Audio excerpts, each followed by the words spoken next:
ہر قسم کی تعریفات اس خالق مالک ارض و سماوات کے لیے، اور لاکھوں کروڑوں درود و سلام آپ محمد مصطفیٰ صلی اللہ علیہ وآلہ وسلم کی ذات اقدس پر۔ چونکہ ہم لوگ اگرچہ یکم محرم الحرام کو اس بات کا آپ کے سامنے اظہار کیا تھا کہ اسلامی سال کا آغاز یکم محرم الحرام سے ہوتا ہے، اور ہمیں اپنی پہچان اور اپنا تعارف جو ہے وہ نہیں بھولنا چاہیے، اور اپنے نظام کو اسلامی سال کے ساتھ ہی وابستہ کرنا چاہیے۔ لیکن حقیقت سے آنکھیں چرا لینا بھی کوئی عقل مندی نہیں ہوا کرتی، اور حقیقت یہی ہے کہ ہمارے انتظامی امور میں جس سال کو ترویج دی گئی ہے وہ یہی سال جو شمسی سال ہیں، جنوری، فیبرری، اور یہی 2018 اور 2017 جو اب گزر رہا ہے، یہی سال ہیں جن کے ساتھ ہم اپنے تمام امور کو وابستہ کرتے ہیں اور اسی سے اپنا شیڈول جو ہے اس کو چلاتے ہیں۔ تو اس حوالے سے بھی یہ بات بہت اہمیت کی حامل ہے کہ ہمیں اس بات کا اندازہ ہو، ہم اس پر غور و فکر کریں کہ چلو شمسی ہی صحیح، قمری سال شمسی سال کا جھگڑا تو ایک طرف رکھ دیں، چلو شمسی ہی صحیح، جس سے ہم اپنے اسکولوں، کالجوں کا، اپنے بینکوں کا، اپنے کاروبار کا، اپنے دیگر تمام امور کا، اپنی ڈائریاں پرنٹ کروانے کا نظام چلا رہے ہیں، چلو اس حوالے سے ہی ہم کچھ باتیں جو ہیں وہ سمجھ لیں کہ ایک سال جو گزر چکا ہے اس میں ہم نے کیا کیا، اور آنے والا سال جو ہماری زندگی میں آ رہا ہے اس کے لیے ہم نے کیا سوچا ہے۔ صرف یہی کہ جب کفار یکم تاریخ کو شراب نوشی کی محافل میں اور زنا میں مصروف ہوں اور وہ آتش بازی سے آسمان کو سجا رہے ہوں،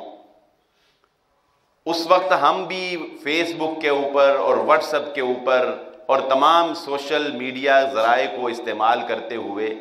اپنے مسلمان بھائیوں کو ہیپی نیو ایئر کا میسج بھیج دیں، اور ہم سمجھیں کہ ہم نے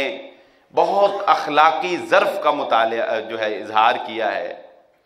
ہمارا اخلاق بہت اچھا ہے کہ دیکھو ہم سب کو وش کر رہے ہیں نیا سال، نئے سال کی آمد، ہم سب کو ہیپی نیو ایئر کہہ رہے ہیں، اور یہ اس بات کا احساس و ادراک ہی نہ ہو کہ ہمارے نبی محمد الرسول اللہ صلی اللہ علیہ وآلہ وسلم نے لمحہ لمحہ ہمیں اس بات کی طرف توجہ دلائی کہ دیکھنا کافروں کی، اور کافروں سے مراد آپ نے بطور خاص جب صحابہ نے پوچھا کہ اس سے مراد یہود و نصارہ ہیں، آپ نے فرمایا اور کون؟ یہود و نصارہ ہی تو اس سے مراد ہے کہ ان کی مشابہت اختیار نہ کرنا۔ مشابہت ان امور میں نہیں ہوتی کہ کافر منرل واٹر پیتے ہیں تو ہم بھی جو ہے وہ منرل واٹر نہ پئیں، یا انہوں نے کوئی ہائیڈروجن بم بنایا ہے تو ہم بھی نہ بنائیں کہ ان کی مشابہت نہیں ہوگی اور نہیں کرنی چاہیے۔ نہیں، مشابہت انہی امور میں ہوتی ہے جو ان کی مذہبی، جو ان کے شعار ہیں، جو ان کی عبادات ہیں، جو ان کے مخصوص تہوار ہیں، جو ان کا مخصوص لباس ہے، جو ان کے مخصوص عادات ہیں، جن کو وہ رائج کرتے ہیں، جن کو وہ شعار کے طور پر اپناتے ہیں، مسلمانوں کو یہ اجازت نہیں ہے کہ وہ ان میں ان کی پیروی کرنے کی کوشش کریں۔ اور یہ یکم جنوری نیو ایئر نائٹ کے نام پر جس طرح سے وہ اس کو سیلیبریٹ کرتے ہیں، یہ بات مجھ سے اور آپ سے پنہان نہیں ہے کہ مسلمانوں کو یہ زیب نہیں دیتا کہ وہ کافروں کی اتباع میں رسول اللہ صلی اللہ علیہ وآلہ وسلم کی سنتوں کو ترک کرتے چلے جا رہے ہیں۔ اس بات میں فخر ہے کہ کافروں جیسے بن جائیں، اور سنتوں میں ہمیں علتیں تلاش کرنے کی پڑی ہوئی ہے۔ اب ایسے سوال کیے جاتے ہیں، مثال کے طور پہ ٹھیک ہے سوال کرنا ہر ایک کا رائٹ ہے، لیکن ہم حیران ہوتے ہیں کہ آج کل یہ مجھ سے کئی دفعہ یہ سوال کیا گیا کہ ہم جو نمازیں پڑھتے ہیں فجر، ظہر، عصر، مغرب، عشاء، تو فجر، مغرب اور عشاء میں ہم جہری قرات کیوں کرتے ہیں، یعنی اونچی آواز سے قرآن کیوں پڑھتے ہیں، اور ظہر اور عصر میں ہم سری قرات کیوں کرتے ہیں؟ یہ کیوں فلاں یعنی دین پر عمل کرنے کے لیے ہمیں کیوں چاہیے؟ لاجک چاہیے، اور جب لاجک پر کوئی بات نہیں پوری اترتی تو ہم اس پر اعتراض جڑنا شروع کر دیتے ہیں۔ حالانکہ یہ بات میں پہلے بھی گوش گزار کر چکا کہ مسلمان کے لیے کسی بھی حکم پر عمل کرنے کا پہلا جواب ہماری طرف سے یہی ہوگا کہ اس لیے اس طرح کرتے ہیں کیونکہ محمد الرسول اللہ صلی اللہ علیہ وآلہ وسلم نے ہمیں اسی طرح سکھایا ہے، بس بات ختم۔ ہمارے لیے دوسری بات تو تب ہے کہ اگر کسی غیر مسلم کو ہم نے کنونس کرنا ہو یا اس کو ہم نے قائل کرنا ہو تو ہاں اس کے لیے ہم کوئی لاجک ڈھونڈ سکتے ہیں کہ شراب اس لیے حرام ہے کیونکہ یہ عقل کو زائل کر دیتی ہے اور گناہوں کا سبب بنتی ہے، یہ جسمانی طور پر نقصان پہنچاتی ہے، اس کے نقصانات زیادہ ہیں، یہ دوسروں کو۔ لیکن مسلمان اگر پوچھے کہ شراب کیوں حرام ہے تو اس کے لیے ہمارا دو ٹوک جواب یہی ہوگا کہ شراب اس لیے حرام ہے کہ اللہ نے اس کو حرام کر دیا ہے، بس، اور کوئی جواب نہیں ہے۔ تو غیر مسلموں کی مشابہت اختیار کرنے میں ہم رعایتیں ڈھونڈتے ہیں، نرمیاں ڈھونڈتے ہیں،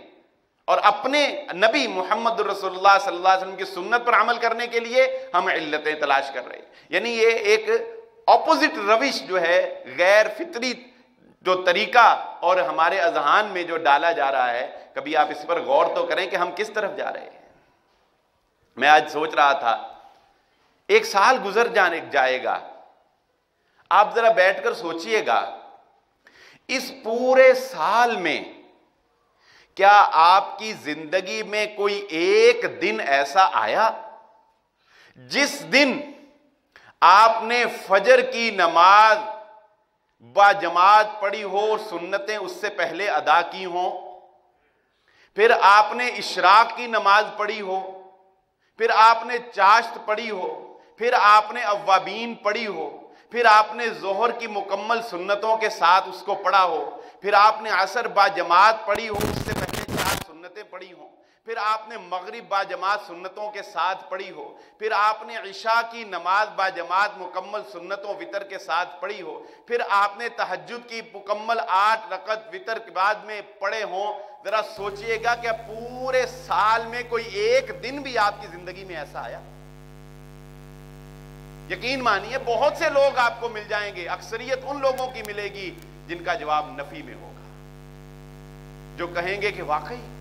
سارا سال گزر گیا اور پورے سال میں میری زندگی میں ایک دن بھی ایسا نہیں آیا کہ جس دن میں نے فرائض سے بڑھ کر محمد الرسول اللہ صلی اللہ علیہ وآلہ وسلم کی زندگی میں آنے والی تمام سنتوں کے اوپر عمل کیا، اور پھر اس میں اضافہ کرتے چلے جائیں۔ کیا کوئی دن ایسا آیا جس دن ان ساری سنتوں، یہ تو عبادات تھی نا، چلو عبادات کو سے ایک سٹیپ ہم آگے جائیں، کیا کوئی زندگی میں ایسا دن آیا جس دن عبادات کے ساتھ ساتھ ہم نے عملی طور پر اخلاقیات کا بھی مظاہرہ کیا ہو، کہ ہم نے ان عبادات کو بھی مکمل کیا ہو، اور پھر میں نے اس دن کوئی صدقہ بھی کیا ہو، میں نے اس دن کسی مریض کی تیمارداری بھی کی ہو، میں اس دن اگر کوئی فوتگی ہو گئی تھی تو جنازے میں بھی گیا اور ایک قرات جنازے میں حاصل کیا اور اس کے بعد قبر تک گیا اور اس کو دفنا کے آیا، میں نے اس دن کسی یتیم کے سر کے اوپر ہاتھ رکھا ہو، میں نے صلہ رحمی کی ہو، میں کسی اپنے رشتہ دار کو صرف اس لیے ملنے گیا ہوں کہ میرے نبی محمد الرسول اللہ صلی اللہ علیہ وآلہ وسلم نے صلہ رحمی کی تلقین کی ہے۔ تو اللہ رب العزت نے تو اپنے نبی محمد الرسول اللہ صلی اللہ علیہ وآلہ وسلم کو کہا تھا، اے نبی صلی اللہ علیہ وسلم لوگوں کو بتا دو کہ میں اگر نماز پڑھتا ہوں قل ان صلاتی، تو میری نماز صرف اللہ کے لیے، میں قربانی کرتا ہوں، میری مالی عبادات، میری بدنی عبادات کس کے لیے؟ صرف میرے اللہ کے لیے۔ بعض مفسرین نے کہا نا کہ صلاۃ سے مراد بدنی عبادات، قربانی سے مراد مالی عبادات، حتیٰ کہ یہاں آ کر بات ختم کر دی، میرا جینا مرنا للہ رب العالمین، اس کے لیے ہے جو تمام جہانوں کا پروردگار، تمام جہانوں کا پالنے والا ہے۔ بڑا پیارا نقطہ یہاں پر مفسرین نے بیان کیا کہ اللہ تعالیٰ نے قرآن میں اپنی جو بھی صفت بیان کی ہے وہ ماقبل کی بڑی مناسبت سے بیان کی ہے، اور یہاں جو رب العالمین کہا وہ اسی سینس میں کہا ہے کہ تیرا جینا بھی اللہ کے اختیار میں، تیرا مرنا بھی اللہ کے اختیار میں۔ رب وہ ہے نا، رب کا معنی کیا؟ زندگی دینے والا، زندگی لینے والا، رزق دینے والا، پالنے والا، ہر چیز کا عطا کرنے والا۔ رب کا عام تفسیر اگر آپ ترجمے والا قرآن اٹھائیں گے نا تو عام ترجمے والے قرآن میں رب العالمین کا معنی پالنے والا بھی لکھا ہوا ہوگا بعض تراجم میں۔ رب العالمین تمام جہانوں کا پالنے والا۔ تو اللہ رب العزت بتا رہے ہیں نبی صلی اللہ علیہ وسلم ان کو بتاؤ پالنے والا میں ہوں، تمہارا جینا مرنا بھی میرے لیے ہونا چاہیے۔ ہماری زندگی کی ترجیحات اگر ہم دیکھیں تو وہ اس طرح سے تبدیل ہو گئی ہیں کہ ہماری زندگی کا اصل مقصد تو یہ تھا کہ ہماری ہر بات، ہمارا ہر لمحہ اس سوچ اور فکر میں ہو کہ ہم نے اپنے اللہ کے لیے کیا کیا ہے۔ تصور کریں ایک لڑکے نے بڑی اچھی تعلیم حاصل کی، ڈاکٹر بن گیا، انجینئر بن گیا، یا پی ایچ ڈی ڈاکٹر بن گیا، اس کی لاکھوں روپیہ انکم شروع ہو گئی، بڑے اچھے خاندان میں اس کی شادی ہو گئی، بڑی اچھی لائف جو ایک ہمارے ذہن میں تصور ہم اس نے گزار لی۔ اگر آپ اس کو ایک لمحے کے لیے، اس کی 45-50 سال عمر ہو گئی، اس کو ایک لمحے کے لیے بٹھائیں سائٹ پر اور اس کو یہ پوچھیں کہ بھائی 45 سالہ زندگی میں تم مجھے یہ بتاؤ تم نے اللہ کے لیے کیا کیا ہے؟ وہ کہے گا نماز پڑھی، تو آپ اس کو کہنا نماز پڑھی تو تم نے اپنے آپ کو ہی عذاب سے بچایا، اللہ کے لیے کیا کیا؟ وہ کہے گا زکوٰۃ دی، کہنا زکوٰۃ دی تو تمہارا ہی مال پاک ہوا ہے، اللہ کے لیے کیا کیا ہے؟ وہ کہے گا روزے رکھے، تو پھر اس کو بتانا کہ روزے رکھے تو تمہارا ہی فائدہ ہوا، تم ایک فرض کے ترک سے بچ گئے، اللہ کے لیے کیا کیا ہے؟ پھر جب وہ لاجواب ہو جائے گا نا پھر اس کو بتانا اللہ کا راستہ دین کا راستہ ہے، بتاؤ تم نے اللہ کے دین کی ترویج کے لیے کچھ کیا ہے تو بتاؤ۔ فی سبیل اللہ کیا ہے؟ جہاد کیا ہے؟ جہاد کوئی قتال کا نام نہیں ہے، جہاد تو اللہ کے دین کو پرامن طریقے سے نافذ کرنے کا نام ہے۔ جو اللہ کے دین کے نفاذ میں رکاوٹ بنتا ہے اس کے ساتھ قتال کرنا پڑتا ہے۔ مسلمان دو ہی مقصد سے لڑا ہے، یا دفاع کے لیے، یا جس نے اللہ کے دین کے نفاذ میں رکاوٹ پیدا کی ہے، اس کو تسلیم نہیں کیا ہے، اس کے ساتھ مسلمان نے جہاد کیا۔ اصل کیا ہے؟ فی سبیل اللہ، اللہ کا راستہ، اللہ کے راستے میں، اور اللہ کا راستہ کون سا ہے؟ اللہ کے دین کا راستہ۔ تو اس پورے سال میں جو گزر گیا ہے آپ کا، ذرا یہ سوچئے گا کہ آپ نے اللہ کے دین کے لیے کیا کیا ہے۔ کسی اپنے بچے کو دین کے کتنے امور آپ نے سکھائے ہیں؟ آپ نے دین کی ترویج کے لیے کتنے لوگوں کو نمازی بنایا ہے؟ کیا آپ کے کہنے پر کسی نے نماز شروع کر دی؟ کیا آپ کے بتانے پر کسی نے شرک سے توبہ کر لی؟ کیا آپ کے کہنے پر کوئی بدعتی بدعت سے باہر آ گیا؟ کیا آپ کے کہنے پر کسی سود خور نے سود چھوڑ دیا؟ کسی راشی نے رشوت چھوڑی؟ کیا کیا آپ نے؟ کون سا تیر مارا؟ ڈاکٹر بنے، انجینئر بنے، پیسہ کمایا، اولاد پہ لگائے، یہ تو سارا کچھ اپنے لیے کیا، اپنی آرام کے لیے کیا، اپنی تن آسانی کے لیے کیا، زندگی آسان گزارنے کے لیے کیا۔ جبکہ محمد الرسول اللہ صلی اللہ علیہ وآلہ وسلم کی زندگی اور صحابہ اکرام کی زندگی کا خاصہ یہی تھا کہ انہوں نے جو کچھ بھی کیا دین کے لیے کیا۔ حضرت عمر معاش ضروری ہے، کمانا ضروری ہے، لیکن ہمارا حال یہ ہے کہ ہماری ہرس ایک جگہ سٹاپ نہیں ہوتی۔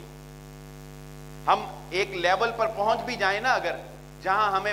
پتا ہے کہ اب یہاں پر میری زندگی معمول کے مطابق بڑی اچھی گزر رہی ہے، ہم وہاں سٹاپ نہیں کرتے، ہم اس کو بھی پھر ایک سٹیپ اور اوپر لے کر جانا چاہتے ہیں۔ حضرت عمر ابن خطاب رضی اللہ تعالیٰ عنہ کی زندگی کا معمول کیا تھا؟